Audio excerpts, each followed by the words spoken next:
कोल्हापूरच्या दाजीपूर अभयारण्यात असलेली आई उगवाई देवी उगवत्या सूर्याची किरणे या देवीस अभिषेक घालून दिवसाची सुरुवात करतात, म्हणून या देवीस उगवाई देवी या नावाने ओळखले जाते. घनदाट जंगलात असलेली ही वनदेवता जागृत आणि नवसाला पावणारी असल्याचे म्हटले जाते. तर आता आम्ही उगवाई देवीच्या मंदिराकडे चाललोय आणि दाजीपूर या अभयारण्य परिसरात आहे आणि इकडं माझ्या साईडचा रोड आहे तो राधानगरीकडून इकडं दाजीपूर आणि पुढं फोंडा घाटाकडे जातोय आणि मधीच हा रोड जातोय तो उगवाई देवीकडे जातोय. इथं अजिबात पाठी कुठंच लावलेलं नाही की उगवाई देवीचं मंदिर इथून आत आहे. जर तुम्ही गुगल मॅपचं लोकेशन लावून येत असाल आमच्यासारखं तर पुढे तुम्ही फोंडा घाटात जाणार. आम्ही जवळपास इथून 10 किलोमीटर पुढे गेलेलो, तिथं फोंडा घाटात ते लोकेशन दाखवत होतं. खरं तुम्ही तर इथं लोकलच्या पब्लिकला विचारून या, मग तुम्हाला ते दाखवतील की लेफ्ट साईडला उगवाई देवीच्या मंदिराकडे जायचा रोड आहे.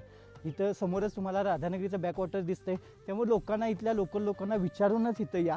राजर्षी शाहू छत्रपतींचे चिरंजीव आणि कोल्हापूर संस्थानचे छत्रपती राजाराम महाराज यांच्या कारकिर्दीत 1939 साली उगवाई देवीचं हे मंदिर बांधण्यात आले. तर आता आम्ही येऊन पोचलोय राधानगरीपासून अगदी 30 किलोमीटर अंतरावर दाजीपूर अभयारण्यात असलेल्या उगवाई देवीच्या मंदिरापाशी आहे आणि खूप सुंदर असा इथला परिसर आहे. कोणीच इथं अजिबात नाही, काहीच गोंगाट नाही, काही नाही. खूप झाडी आणि झुडपात असलेले हे उगवाई देवीचं मंदिर आहे. समोर आपल्याला राधानगरीचं बॅकवॉटर दिसतंय आणि ड्रोनमध्ये असला सुंदर व्ह्यू आहे इथला.